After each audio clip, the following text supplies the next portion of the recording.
Good afternoon. It's Friday the 20th of February 2025, just after 1 o'clock. Welcome to UK Column News. I'm your host, Mike Robinson. Joining me today in the studio, Patrick Henningsen. Welcome to the programme, Patrick. It's great to be with you, Mike. And by video link, we have Mark Anderson. Now, we're going to get started today, of course, with Starmer in Washington visiting Donald Trump. They pushed out some nice video of that today. As everyone will know by now, he was there for most of yesterday. The readout from the meeting said that they discussed the depth of the special relationship between the two nations and their commitment to shared security and prosperity. So this is fantastic stuff. But Trump, was asked if Starmer had begged him to lift the threat of tariffs against the UK.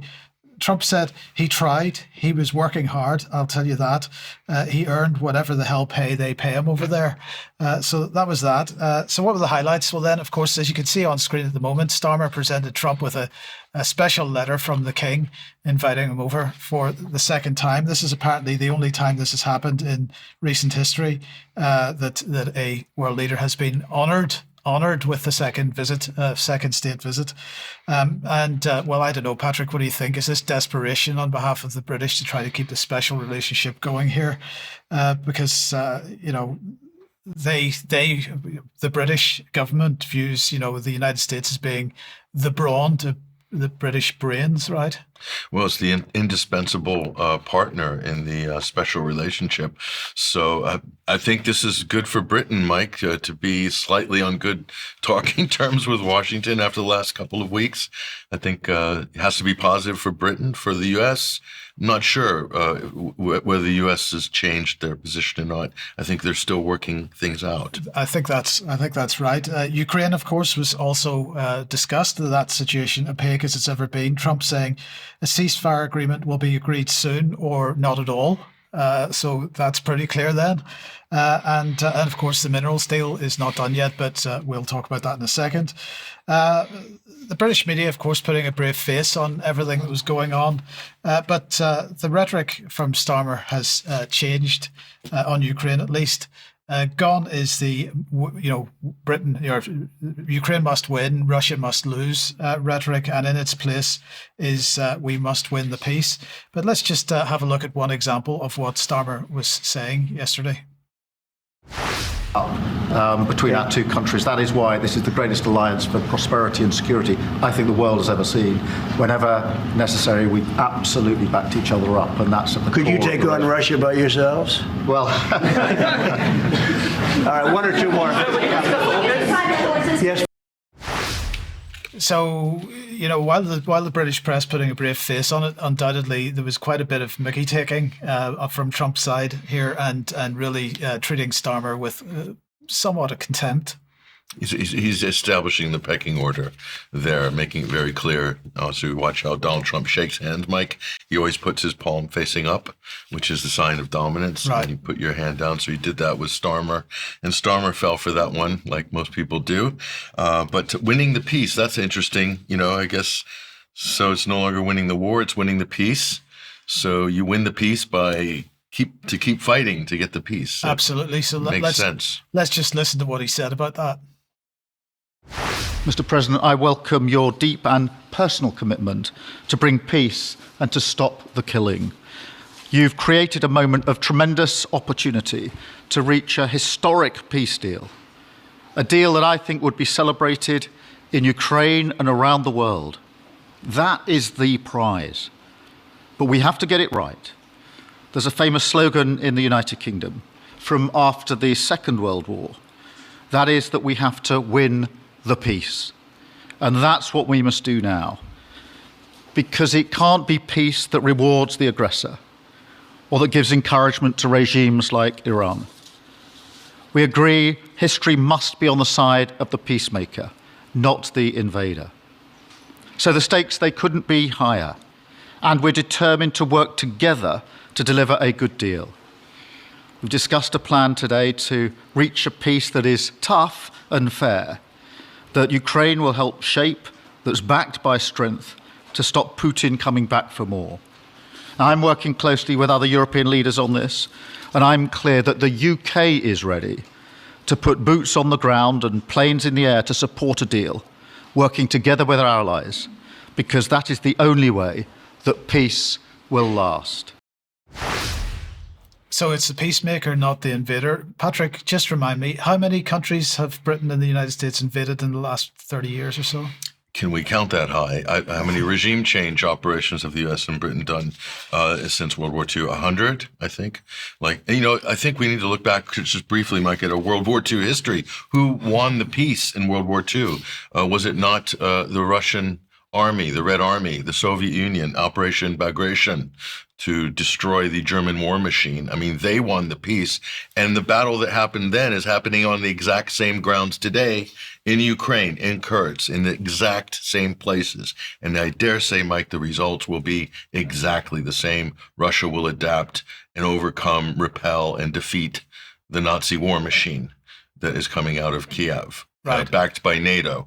Sorry to be melodramatic about it, but that's kind of like how we should be looking at it. Absolutely. No, you said that Trump was absolutely establishing the hierarchy there, and on the question of NATO membership, Trump was asked, what about NATO membership for Ukraine? And again, he was absolutely clear. There's no way in hell that is going to happen, was basically what he was saying. Starmer, absolutely silent on this point. So he just sat there and squirmed, really. But Trump was also asked about the question of his suggestion that Zelensky was a dictator, because as Patrick was talking about a couple of weeks ago, of course, no elections in Ukraine and Zelensky out of his term of office already. And Trump had made a comment on this in recent days, suggesting that Zelensky was a dictator. But this is how he answered that question. Mr. Zelensky is a dictator. Did I say that? I can't believe I said that. Next question. I mean, how are they supposed to handle this? Just like that. Just easily done. Just say, I can't believe I said that. By the way, Mike, do you really think that the United States is going to vote yes on Ukrainian membership to NATO? Probably not. No. Probably not. Do you think Hungary will vote yes on Ukrainian membership to NATO? Probably not. Slovakia? Probably not. There's a few other countries on the fence. Doesn't it take a unanimous vote to get accession to NATO? It should do. It does, doesn't it? So they're not going to ever get NATO membership. Right. Full stop, period, end of story. So why is Starmer and the other European countries and Mark Rutte keep banging on about this talking point that they're going to be in NATO? Because it just ain't going to happen. No, indeed. So what is the outcome of all these shenanigans? Well, Zelensky is going to Washington later on today. I think he arrives at 4:00 this afternoon. Allegedly there to sign this big mineral deal. What else happens, I'm not quite sure. But in the meantime, Trump has imposed fresh sanctions on Russia. So the question is, what's going on there? And there have been some apparent movement on the European defence situation, because Macron has decided that he's suggesting that he will send nuclear armed aircraft to bases in Germany. And this follows the Friedrich Merz, who's the incumbent German chancellor, asking both Britain and France to offer this kind of support. So we'll see what follows from that. But in the meantime, the question of money in Ukraine raised its head during the press conference yesterday and the questions that came afterwards. And Trump continuing or appearing this time to suggest that it was Biden's deal over $350 billion in Ukraine was a very bad deal, very bad for the United States, because the United States wouldn't be getting this $350 billion back. In contrast to the European Union, who effectively funded the thing through loans, and so they can expect money back, which of course is never actually going to happen in reality, because Ukraine's never going to have the money to pay that back anyway. But this is what Trump said yesterday. A little bit of what the European nations said. They get their money back by giving money. We don't get the money back. Biden made a deal. He put in $350 billion. And I thought it was a very unfair situation. We're not getting all of ours. I mean, quite a bit of ours was gifted. It was given. There were some lends, but mainly it was gifted, actually. So Starmer trying to, us too, mate, sort of thing. Yeah. We're with you, but so 350 billion, a mineral deal, is that a good return? No, and there's big debates, Mike, whether that 350 billion figure that Trump is throwing about is actually corresponding to reality. I don't think it is. I think it's a little bit on the high side. I don't know how he still can't work out the methodology of how Donald calculated that. But anyway, it's Trump, so we got to kind of roll with it. Yeah. Right. So in the mineral deal, let's look at the mineral deal for a minute. We'll bring this up on screen here. Michael Tracy, great journalist, keeping an eye and keeping things fair and balanced in the United States. He says it's not even accurate to call it a mineral deal. Ukraine is obliged to turn over 50% of its revenues, all extractable natural resources, as well as physical infrastructure, ports, refineries, etc. So Trump wants to own a huge swath of the country's assets. So what's all this about Ukrainian sovereignty? So we got them into a war, and now we've got them in hock, and now we're repossessing the country. Right. Trump's put Ukraine into administration. What about Ukrainian sovereignty? Democracy, whatever. It's a joke. And Tracy goes on this. Future provisions of the, quote, mineral deal require ratification by the Ukrainian Parliament. A little bit of a sticky point there. This is going to have to be ratified by the Ukrainians. I don't see them doing this. Right. I don't see them. They could just say, stuff it. And what this could do, this is interesting, Mike. Why shouldn't the U.S. Senate have to ratify any of this? Plenty of less consequential deals have required Senate ratification. The U.S. is effectively taking colonial possession control of Ukraine. He's got a good point there. But so I think this is going to hit the rocks. You know what? This could also down the road embolden the people who want to make peace with Russia. Because do you think Russia's going to do a deal like this with Ukraine? Do you remember the cooperation deal they had on the table before Yanukovych was ousted? It wasn't this predatory. So this is like a bad deal for Ukraine all around. So, I mean, I can't see how people can't see the perspective of how bad this has turned out for Ukraine. But they couldn't pivot to Russia at this stage, even if they get rid of Zelensky and the pro-war faction in Ukraine, because they are in so much hock to the West. They couldn't, but there are candidates who have put themselves forward for president, like Alexei Arestovich, who do want to open good relations with Russia and the West. Right. Best of both worlds, to steal the term from David Cameron, best of both worlds. And isn't that what Viktor Yanukovych wanted before the coup in 2014? Right. He wanted to have deals with the EU and Russia and the West. The United States and the EU said, no, that's not going to happen. Cue the Nazis, cue Maidan, and the rest is history. That's how we got here to begin with. And here we are back in almost the same position, quite possibly. So $350 billion, Trump yesterday saying that the US isn't going to get that back. But has he been consistent on that over the last few weeks? No, we just have to backtrack. And this is what Trump said. You saw what he said. You just played what he just said. This is the day before. Let's roll this and try to figure this one out. With Ukraine and this mineral deal, what does Ukraine get in return, Mr. President? $350 billion and lots of equipment, and military equipment, and the right to fight on, and originally the right to fight. Look, Ukraine, I will say they're very brave and they're good soldiers, but without the United States and its money and its military equipment, this war would have been over in a very short period of time. In fact, I was the one that gave the javelins. You remember the famous javelins? That was me. That wasn't Obama. It wasn't Biden. It wasn't anybody else. It was me.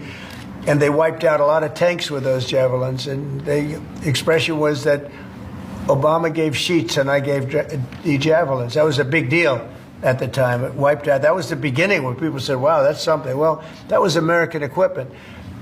Without American equipment, this war would have been over very quickly. And American money, too. I mean, a lot of money. So that war-fighting equipment and the ammunition, that's sustained going forward for Ukraine, and how long is it sustained? Well, it could go forward for a while, and maybe until we have a deal with Russia. Look, we need to have a deal with Russia, otherwise it's going to continue. But now when Americans put up their money, the taxpayer money, and the president approves it, we're getting our money back in some form. But it could go on for a while, or it could be settled quickly. I think it's going to be settled quickly. I spoke with President Putin. I think he wants to settle it and wants to get on with life.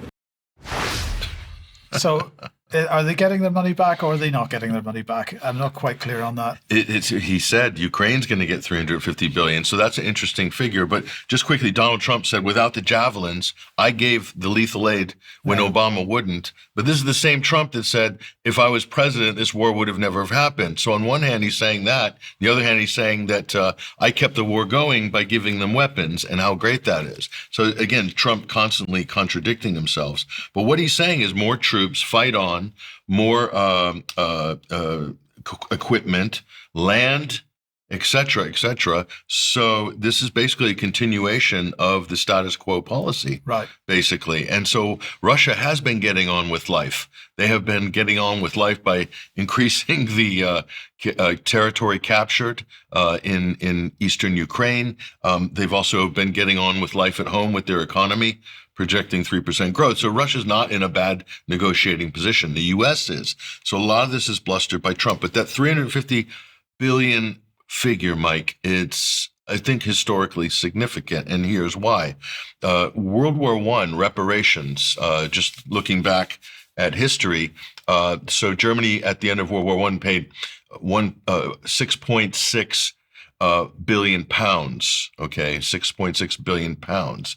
And that is, in today's money, approximately $390 billion. Now, I use different ways you can calculate to adjust for inflation. There's a whole bunch of different, so that's a ballpark figure, obviously. So fact checkers, there's a lot of different tables you can use and formulas to do that. But roughly what this 350 billion corresponds with German reparations at the end of World War I. Just to put that into context, okay? So all of the chatter you're hearing, Russia must pay for the rebuilding of Ukraine. Have you not heard that constantly Yes. on heavy rotation for the last 2 years? Well, they are basically in Europe and the U.S. been setting up this narrative that Russia will pay reparations. And that's roughly the amount of money that the West has frozen in Russian foreign currency reserves and assets that they do not know yet what to do with or how to administer. So what Trump is, I think, trying to do is use the frozen assets as leverage to get Russia to pay for rebuilding as part of a broader deal. I think this is far from ironed out. I think Trump is exaggerating how far down the line this is with Moscow, and this is going to be hugely complicated. But we have another little bit of video on 350. Well, yeah, the 350 billion, there it is coming up again. Now Trump's saying that 2 days earlier, he said that there's going to be 350 billion for the U.S., but that's not all he said. This was incredibly revealing. We will try our best to deconstruct it. Here it is. Biden has spent $350 billion without any chance of getting it back. Now we're going to be getting all of that money back plus a lot more. And we provided a great thing. I mean, we provided something very important. And we'll be working with Ukraine, and because we'll be taking that, we're going to be taking what we're entitled to take. Now, they spent $350 billion, and Europe spent $100 billion. Now, does anybody really think that's fair? But then we find out a little while ago, not so long ago, a few months ago, I found out that the money they spent, they get back. But the money we spent, we don't get back. I said, well, we're going to get it back. And we'll be able to make a deal. And again, President Zelensky's coming to sign the deal. And it's a great thing. It's a great deal for Ukraine, too, because they get us over there. And we're going to be working over there. We'll be on the land. And, you know, in that way, there's sort of automatic security because nobody's going to be messing around with our people when we're there. And so we'll be there in that way. But Europe will be watching it very closely. I know that UK has said and France has said that they volunteered to put so-called peacekeepers on the site. And I think that's a good thing. Mr. President. So not just 350 billion, but more. He says he's going to get extra. So Ukraine is just, Mike, an entry in the Uncle Sam's imperial ledger at this point. I mean, there's no regard for the Ukrainian people, really, for Trump. It's a transaction, and he's talking about putting troops there. He's even saying they're not going to mess with us if there's U.S. people working in Ukraine. So he's basically saying U.S. citizens, contractors, are going to be human shields to stop Russia from fighting against Ukraine. What's to stop Ukraine from continuing these provocations against Russian forces or inside Russian territory like they're doing in Kursk now? What? Because there's U.S. people in the West, and that way the Russia won't retaliate by sending Kinshal missiles to arms manufacturers or airports? That's not going to happen. Right. And what's Trump going to do if things kick off? People are going to basically say this was a disaster. There is no deal here yet. This is all talk and bluster. So this is like, we'll bring this up. We've got so many changes here. This is the Trump spin cycle, Mike. Take a look at this graphic, everybody, for 5 or 10 seconds. That is Trump's media cycle. This is the spin. Get used to it. This is Trump land. It is confusing. It's disorienting, but get used to it. The mainstream media is not having much success either. No, indeed. Okay, right. Let's just move on then, and we'll move to a new topic and the question of foreign aid. Mark, let's bring you on and say hello and tell us about. Well, first of all, Biden's green energy slush fund.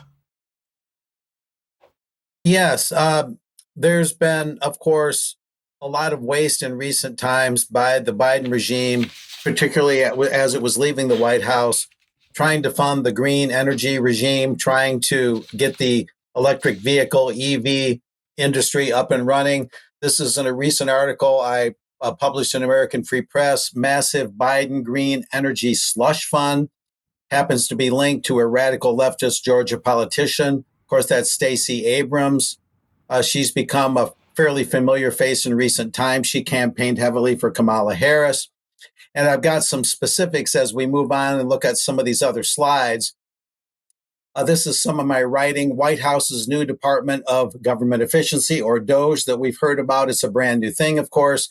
It alleges that the Biden administration set aside $2 billion for a struggling nonprofit energy company called Power Forward Communities, or PFC, linked to Stacey Abrams.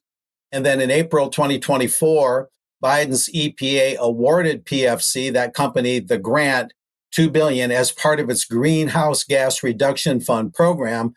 Excuse me, PFC received the grant, even though the young company reported just $100 in total revenue during its first 3 months in operation. That's according to its IRS Form 990-EZ, which I reviewed. PFC's grant, get this, was one of just 8 Greenhouse Gas Reduction Fund grants that the EPA doled out at that same time, April 2024. And altogether, the grants totaled $20 billion with a B. So foreign aid can be a lot more, but look at these domestic expenditures, not exactly pennies, not exactly pocket change. Anyway, looking on to the next slide, this is a little bit more of my writing. I highlighted the main part to read here to make sure I get it accurate. Trump's counter moves regarding green energy and things like that. On his inauguration day, January 20th, he issued an executive order, quote, and this is a long title, temporary withdrawal of all areas on the outer continental shelf from offshore wind leasing and review of the federal government's leasing and permitting practices for wind projects in terms of green energy sources. And then there was a more general one at that time, declaring a national energy emergency. Moreover, Trump apparently is intent on revoking Biden's 50% electric vehicle or EV target. And it's important to note, though, that an executive action by itself doesn't end all this. The tax credits, the state mandates, the federal emissions rules that Biden enacted don't disappear automatically. So cutting vehicle emissions is an indirect EV purchase incentive. But nevertheless, and Trump wants to revise the rules and particularly federal emission standards and fuel economy requirements. But revising the taxation and tax credits like that, which is part of the overall thing, that will require an act of Congress. So again, just issuing an executive order in and of itself does not automatically get us off the EV trajectory. There's a little bit more. I can just share some of these figures. We're reminded a little bit of the 2011 debacle with Solyndra. We might remember that.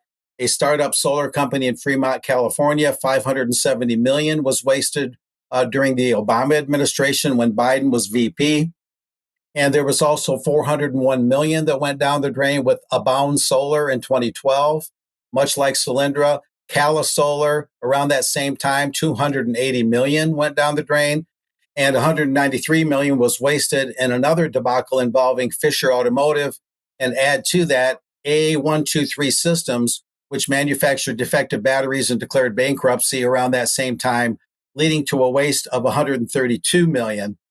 So I did a little math, and if you look at the 20 billion in the recent figures and all those numbers I just listed from 2011, 2012, and those years, the money down the drain for green energy projects is $21.576 billion with a B. So interesting to note, that's for sure. Now, moving on, I picked up a little bit last night as I was getting my news together on foreign aid. And Chief Justice Roberts paused the order for Trump to pay $2 billion in foreign aid funding. And this is just a brief add-on to give us this breaking news. It happened this past Wednesday. And we'll move on to the next one. And I got a few details here in red. Chief Justice John Roberts Wednesday night temporarily froze an order by a federal judge in D.C. that would have required the Trump administration to pay about $2 billion in foreign aid reimbursements for work that has already been done. In a brief order issued just a few hours before the midnight deadline for the administration to make those payments, Chief Justice Roberts indicated the court is likely to move quickly on Trump's request to lift the order altogether.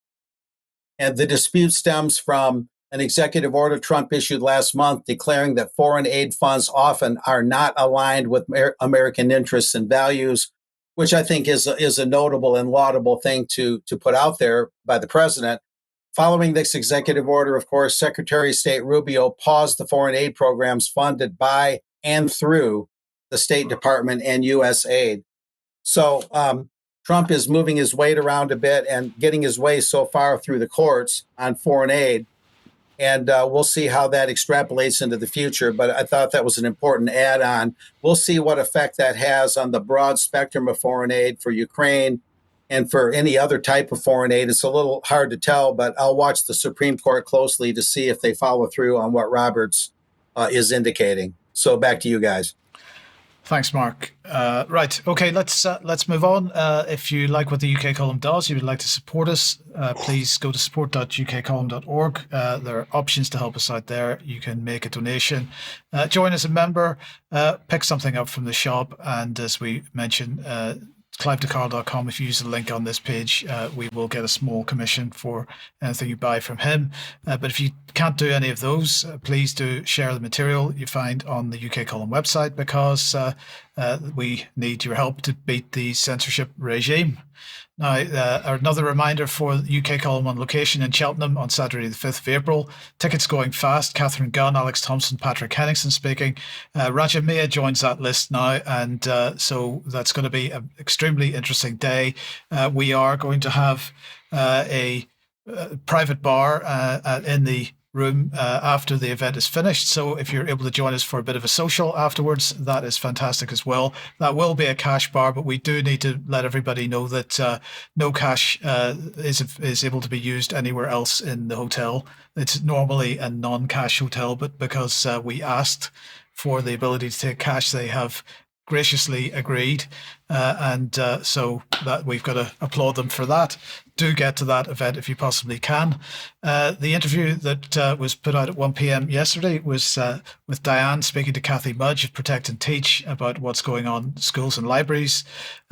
Taking action to remove dangerous indoctrination. Absolutely. If you didn't see that interview, please watch it. It was pretty harrowing for many of the people that did. So do watch it, and maybe it will motivate everybody to get involved in that campaign and so on. And sort of kind of related Patrick, let's move on to what's been going on because Trump has released apparently some stuff with respect to Epstein, but has he? Well, this is supposed to be the big reveal, so that's what we're told anyway. We'll have a look at this. So it's the new Attorney General Pam Bondi have vowed to release all of the files on Jeff Epstein, JFK assassination, what else? Martin Luther King assassination, RFK assassination. Did I miss anything? 9/11. Did I miss anything? UFOs as well. So First up at bat is Jeffrey Epstein here. This is the New York Post. Trump's DOJ feeds Jeffrey Epstein documents to underwhelmed conservative influencers. You should feel frustrated. So apparently, so far, this has been a big nothing burger. A lot of hype, and we'll talk about how they kicked this campaign off. I have my suspicions, of course, as many of you do. And then on the details of that, the contact lists, including Alec Baldwin, Michael Jackson, Mick Jagger, RFK Jr.'s mom, RFK Jr. himself as well, admittedly flying on the Epstein Express on more than one occasion. Nothing to see there. Move along. But what was really interesting here is how they released it. So these are what we're told are conservative influencers, DC Drano, libs of TikTok. And you see Mike Cernovich hiding in the back, who used to work for, guess who? Alan Dershowitz. No conflict of interest there. Again, nothing to see. Move along. So a lot of people are upset that they gave them first dibs, but what Trump is doing here is selling access to the White House, to information based on how well you talk about the administration, how much smoke you blow up the White House's chimney, let's say. So a lot of people are really disappointed in that, but nothing is more disappointing than the actual contents of the binder that they're holding up there so proudly. And as this started to circulate online, let's take a look at this here. Pam Bondi is the blonde woman here. She's the new Attorney General. She's feigning outrage. The fact that there's thousands of pages that have been buried by the FBI. We've got whistleblowers claiming that they're shredding documents overnight in the FBI. Again, a lot of these things are uncorroborated. We don't know if a lot of what you're seeing here is a show, is smoke and mirrors. And I think a lot of it is smoke and mirrors. And I think, unfortunately, some of these operatives in the Trump administration are part of the show, unfortunately. But let's just take a look here. This was the letter that went from Bondi to Kash Patel, basically officially complaining about how we were promised more. She said that she expects the rest of the documents to be delivered today, actually, February 28th. So we should be expecting more disclosures, more releases. I'm not holding my breath. I think the big reveal, or the big public relations reveal, was yesterday, and it was a big nothing burger. I would be surprised because there's legal implications with this, especially if there's any potential open cases. They can't. So what do they have in there? The flight logs. We've got this vertical because of the PDF here, but these are all the flight logs, Mike. Okay, pretty shocking, right? Not really. All these things are publicly available. And then it goes on to the address book. And what's interesting when we get to the address book here is the redactions, Mike. This is Epstein's black book. All the details are redacted. Well, the unredacted version of this is available online. Just Google it. So there's nothing here. There's absolutely nothing here. They promised a lot. They delivered very, very little. So let's look at the release of these files. And let's take a look at the congresswoman who is fronting all this, Anna Paulina Luna. She is a Republican congresswoman from South Florida here, and she was put in charge of this to great fanfare, and she is upset. She's tweeted out, I nor the task force were given or reviewed the Epstein documents being released today.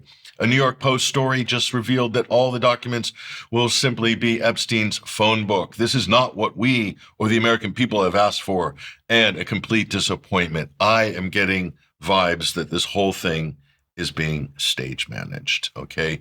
And this is Ryan Dawson, who is weighing in. I called it Little Black Book, the flight logs, both of which we already have. Ryan is one of many good independent journalists that had already collated all of this information, has the entire Epstein list through court documents, basically through doing the homework. So that's what Anna Paulina Luna, we'll go back to her in a minute, though. And so Ryan basically tweets out here, and this is important. He said, some people ask me how I got the Epstein's list. And basically, Mike, it's by doing basic journalism, going through all the newspaper articles, going through the publicly available information, including the flight logs, looking at the victims' statements, looking at the emails that were in the court documents, looking at the interviews that have been done by some of the media outlets with the victims. Hard work, in other words. Basic journalism. Yeah, this is just collating. So this is what the independent media do. This is what independent journalists like Ryan Dawson do, but nobody else can do. None of these conservative influencers who are giving first crack at all this by the Trump administration, privy position in the White House, they didn't do any of this work. Ryan, on the other hand, got deplatformed from every single big tech platform, because what he did was collate publicly available information. That's Ryan Dawson. So I'm going to say to people, and again, here's Nick Bryant, 2012, the Black Book. Most of it was released back then. There was many such releases since then. So again, if you've been following this story, none of this should surprise you. So I encourage people to follow Ryan Dawson on X, at Ride Liberty. He is doing great work on this topic. He probably has the most amount of information, as much as any or more than anybody else on the topic here. But back to Representative Anna Paulina Luna. So this is when this all was announced, Mike, February 12th here. And she was all kicking up big excitement here. She's saying that this is about transparency. This is about oversight. So they put her in charge of this whole portfolio. These are the things that conspiracy theorists and independent researchers have been gagging for decades to get their hands on. All of these documents, the ultimate dump, the mother of all document dumps, right? And so who did they put in charge of this? Who is she exactly? And at the time, I felt compelled to comment on this tweet by her, because I was a little bit disappointed that they would put her in charge of something so important here. So her real name is Anna Meyerhofer, not Anna Paulina Luna. She's in Congress, believe it or not. She changed her name to Anna Paulina Luna to appeal to Latin American voters in South Florida before she started her election cycle. And these are various statements about her in a Washington Post report here. Friends were shocked to see they knew her from her previous life, and she seems to change like a chameleon, basically. So that's interesting. And there she is with, guess who? The U.S. president, Bibi Netanyahu. Are you a little bit suspicious? Because all of this stuff ties back to one Middle Eastern country, and it's not Iran. Okay, so Epstein is regarded as an Israeli honeypot. Here is Anna Paulina pushing out after October 7th, the beheaded babies hoax. So she is a diehard Zionist Israeli operative who's been put in charge of JFK, Epstein, and 9/11, okay, and RFK. So these are events that are tied to Israeli intelligence, according to many people's research, many books, a lot of material, a lot of experts have said that's the case. So that's the person they have running point. I can't imagine who would have recommended her for the job. I really can't. It's probably the U.S. president pictured there standing next to her, Benjamin Netanyahu. So there we are. And again, apologies for the salacious images, but this is the Orlando local news.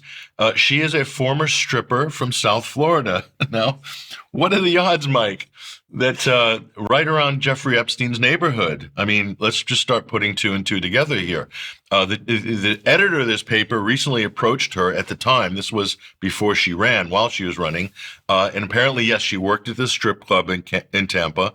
And Luna had recently lost a lawsuit alleging one of her fellow candidates threatened to assassinate her with Russian hit squads. So completely unhinged, a total nutter, and she's in charge. She's in Congress. So I don't know, does any of this shake your confidence in the Trump administration and the system?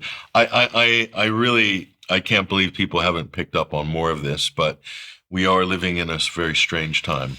We've got plenty to discuss and extra, that is for sure. Now, let's come back to the UK in a sense and the Express, because the Express has pushed out this story today. China's Wuhan lab sparks new coronavirus fears as it plans ominous new experiments. And so they're saying that researchers at the Wuhan Institute of Virology identified a new strain of coronavirus in bats that can infiltrate human cells similarly to SARS-CoV-2. This is their words, the virus responsible for COVID-19. So the question is, well, what they're saying is this newly discovered coronavirus, which they're calling HKUS-CoV-2, is like SARS-CoV-2, and it can penetrate cells via the human ACE2 receptor protein found on cell surfaces. And they're saying that it belongs to the same family as the virus causing the lethal Middle East respiratory syndrome, otherwise known as MERS. And the paper here is calling for further investigation into the strains which with more infectious spike proteins, as well as testing in human transgenic mice. Okay, but I just want to remind everybody where the whole lab leak narrative comes from, at least as far as the UK is concerned, because the main man pushing it, of course, is Richard Dearlove, has been for the last lot of years, former head of MI6.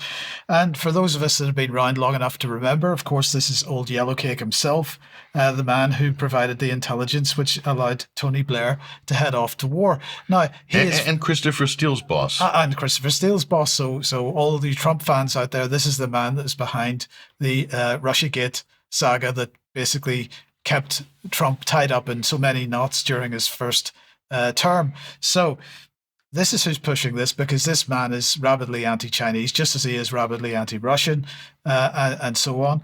But the thing that strikes me, Patrick, is that, you know, when we get communications about this, the people who write us and say that viruses don't exist will also push the lab leak story, and it's a bit tricky for me because really, people have sort of got to decide which it is they believe. Well, I don't know anyone personally that's pushing both of those two things. But we have received some. Yes. You might have some special people in touch with you, but what I can't understand is, you know, if you ask people, do you trust the CIA? And everyone will say, no, they're liars. They're overthrowing governments. They're doing spy games. We never trust CIA. But then the CIA's official position is that this was a lab leak out of Wuhan. It is the favored official conspiracy theory of the Central Intelligence Agency. And everyone who believes in the lab leak will say, I trust the CIA. I don't trust them for everything else, but on this, I absolutely trust the CIA. So we are into an amazing propaganda phase in Western civilization, where people have basically lost the plot. And it's if you really think that the CIA is going to feed you a narrative after all the dust settles and all the damage has been done, and then they're telling you it's the Chinese, and you believe that, then you really need to, I think, reconsider what's happening in the world. And I think so many people are just so desperate for some direction on this. They feel hurt. They feel like their world's been turned upside down, and it has. And so they're looking for someone to blame. And of course, what's easier than finding a foreign enemy somewhere to blame and use that to build up a wave of policy to maybe attack or sanction or consider them your enemy? That's kind of what's happening with China. I would just remind everybody that it was not the Chinese government which imposed lockdowns in the United Kingdom and the United States. Yeah, it wasn't the Chinese that, yes, that's right. And it wasn't fighting-aged Afghan males who were on the beat enforcing lockdowns. It was British police.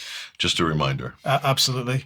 Mark, we've talked about Epstein. We've just talked about lockdown and so on. JFK was mentioned a few seconds ago. Clint Hill has passed away. Let's hear what you've got to say about that. Yeah, interesting that the JFK documents would come up with regards to the lady congressman with two names, and the Israeli connection that she has, because one of the top theories as to why JFK got the Dallas retirement plan, as I call it, was that he hedged on giving Ben-Gurion, the head of Israel at the time, the go-ahead, the green light, and the wherewithal to develop a nuclear arsenal. And so that's one of the main theories among several others, but that's one of the top ones, is that JFK would not cooperate with Israel on its military ambitions. And that's one chief reason, perhaps, that he got the Dallas retirement plan. Anyway, Clinton J. Hill, I met him in 2012. He passed away 1 week ago exactly. The Secret Service agent, of course, who tried to shield the Kennedys. He died at 93 years old. Notably, it's down to like 3 people now.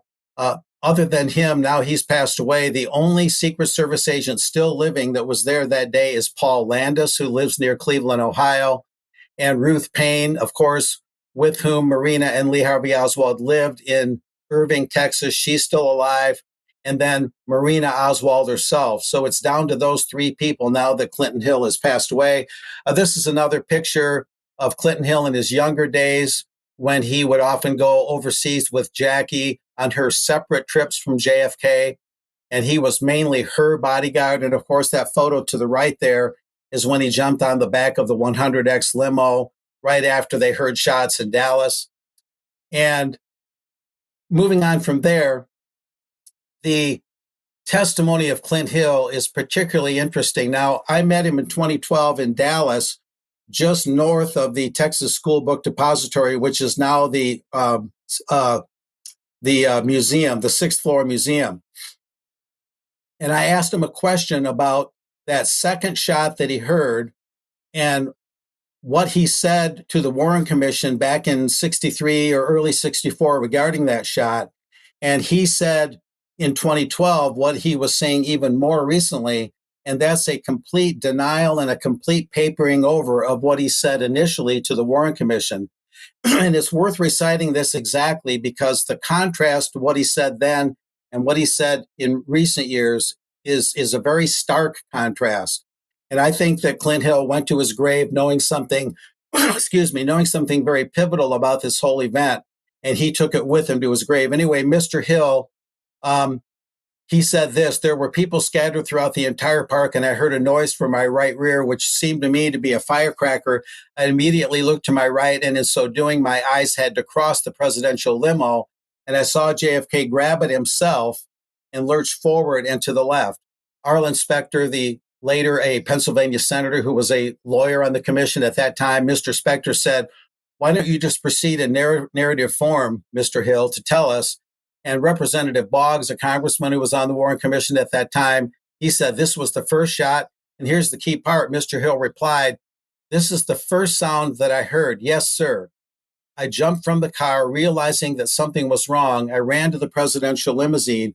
Just about as I reached it, there was another sound, which was different than the first sound. I think I described it in my statement, because he had described it before, as though someone was shooting a revolver into a hard object. It seemed to have some type of echo." And later on, it's worth noting that they found a .45 pistol slug in the grass along Elm Street across from the School Book Depository. Not a rifle bullet, a pistol slug. And this next video shows the stark contrast between what Hill said then and what he said in very recent years. Let's go ahead and roll with that. And we had turned down on Elm Street, maybe 150 feet. And as I was scanning to my left, I heard this explosive noise from the rear over my right shoulder.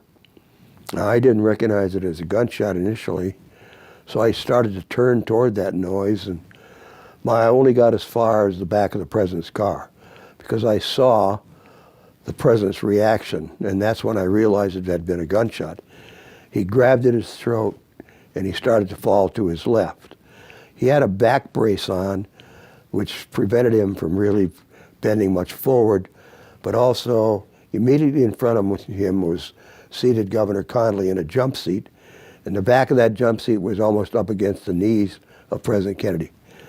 So he started to fall to his left, and when I then realized this was a gunshot, so I jumped from my position and I ran toward the presidential car with the intent of getting up on top of the back to provide a shield there for President and Mrs. Kennedy. Now, when I ran, I had to go between a motorcycle officer on his motorcycle and the car I was on. There was engine noise, and they told me later there was a second shot at that time, but I never heard that shot. And as I approached the car, just as I was getting there was another shot that was fired. That one I heard and I felt, because at that time the president had fallen a little bit farther to his left, and his head was way down, kind of like this. And that shot hit him in the back of the head, and then it erupted out of the upper right quadrant, just above the ear. And it blew that portion of the skull, which was still attached to the scalp, forward like a flap, kind of. And out of that wound gushed blood and bone fragments and brain matter all over the back of the car, all over me, all over Mrs. Kennedy. Now, the first thing to unpack before we show the very pivotal next slide is that he denied even hearing the second shot, let alone describing it. The second shot was the one that he said sounded like a pistol being shot into a hard object. It seemed to have some type of echo. He said that in 64, and now he denies even hearing the second shot whatsoever, which is very telling, because what he said in 64 was very specific. It was a very vivid recollection of what he heard, not something that's just some off-the-cuff comment. So to say now that he doesn't even remember the second shot definitely indicates, and I've done a lot of research on this, that he's taking something very important and not wanting to talk about it anymore, and took it with him to his grave, apparently. Now, in this next shot, although Clinton Hill, I believe, had a lot of integrity and a lot of bravery, and he served honorably, he said that there was blood and gore all over the place, including all over him and all over Jackie. Well, these two shots, there's Jackie's same pink suit she was wearing that day when she was standing next to LBJ when he was sworn in aboard Air Force One. Absolutely no blood or guts whatsoever on the top of her garment. And then later on, arriving in Bethesda, Maryland, that's Clint Hill to her left. And as you can see, other than a little bit of discoloration on her skirt that was visible that day in Bethesda, Maryland, other than that discoloration on her skirt, her top garment was completely clean. There was no blood gushing all over her. And Clint Hill later on, when they got to Parkland Hospital, testified that he took his jacket and put it over JFK's face as they wheeled him into the hospital because it was such a gory thing to look at. But I can't imagine that he would take a blood-soaked sports jacket and put it over JFK's face. So there's two things there that Clinton Hill testifies about that really beg the question as to whether he's being truthful about those events. And so, in fact, we're detecting some major contradictions. Now, we can talk about this a little more in extra, but this is an article I wrote in 2014 when I covered an event in Alexandria, Virginia by Doug Horn, who used to be with the Assassinations Record Review Board, a very important independent body that was set up in the wake of Congress's investigation in the JFK affair. And it featured Dino Brugioni, who in 1963 was the top CIA analyst at the National Photographic Interpretation Center in Washington, D.C. And he saw the uncut Z film before it was reportedly altered at a CIA lab in Rochester, New York called Hawkeye Works, which Mr. Horn of the review board confirmed at the event that I covered back then. And I've talked to him since then. And you might recall, Mike, I covered a JFK event this past November, and Doug Horn spoke at that. I covered it virtually, and he reiterated many of those same points. But I think in the interest of time, I think we can save some of this for extra. I'll leave it as kind of a cliffhanger. I'll share a couple other interesting things, very interesting things when we get there. Thank you, So Mark. back to you. Thanks very much. Patrick, let's come back to you then. And well, the Nord Stream pipeline situation continues to rumble on. Another unsolved mystery. Another one of those for the bin. I don't think we're going to get any declassification on this one though. But we have released a really important story up at 21stCenturyWire.com, exclusive. The Nord Stream revelation: submarines in the NATO lake. We raised that term last week, the NATO lake, with Brian Garish. This is a piece by Freddie Ponton, and this is an extremely interesting piece of information and a revelation that I would say is a result of very good research and independent journalism by Freddie Ponton. And we're talking about this NATO lake. The big question, Mike, was there subactivity during Baltops 22? Now, there's nothing on the surface, no pun intended, but really nothing on the surface here. So this NATO lake, can anything happen in this lake without any of the NATO countries knowing about it, especially the country who was in charge of, Freddie has found out, the submarine authority is the responsibility of Germany, believe it or not. And during Baltops, Germany was in charge. Now, how would you know that unless you were inside NATO during Baltops? Well, something interesting happened on the way to the story here. So Freddie is saying, why this location? There's a lot of places where they could have done the explosions. There was shallower water, as shallow as 30 meters in some places. Why did they go for 8,200? And why at that specific point in the Danish exclusive economic zone east of Bornholm Island? These are the questions. And why was there 17 hours between explosions? Interesting questions. And it led to a very interesting investigation here. And if you want to see the details of this, just go to 21st Century. Go to my YouTube channel, actually, because I am being heavily suppressed on YouTube, submarine activity in the Baltics. And basically, we go through the full breakdown of all the documents. Freddie found this out by going through the Danish energy application for Nord Stream. And that wasn't public. And it became public and translated later. And it says submarine exercise zone right at the exact point where Bornholm Island and the Nord Streams meet. This was a sub-training zone for NATO. We have the documents in here. It's extremely interesting if you're interested in military affairs, but that's not the most interesting part about this. What was also interesting is that Danish television filmed on board one of the Danish naval crafts and had a flat screen TV during the broadcast, and they accidentally revealed what could be classified. I don't know, no longer classified, of course. This is the organizational chart for Baltops 22. So Freddie tracked this with every single team and found out where all of these teams are based, who was there on site, including divers from Panama City. So it does give a lot of credence to part of Seymour Hersh's story, as well as Biden's naval advisor, Michael Gilday, was also on site, and Mark Milley, who was preemptively pardoned by Joe Biden before he left office. So it's a fascinating read, and I think it's going to go a long way to putting NATO into the frame on Nord Stream, which is always difficult because it's so multi-layered, so complicated. It's hard to know what happened there without any whistleblowers coming forward. So Freddie, I think, did a brilliant job of back engineering this story so far and allowing other researchers to get in there in other specializations, like Eric Anderson, the Scandinavian engineer who's done great research, including gone to the bottom and done drones to film it and map it. So all these people are kind of helping each other. And this is the spirit of the independent media at its best. So I think it's going to be very interesting reading for a lot of people. Okay. Thank you for that. Now we're going to end just with a couple of privacy related stories. And first of all, the Apple iCloud, the British attempt to remove encryption from Apple iCloud. That story rumbles on because Tulsi Gabbard has got involved now.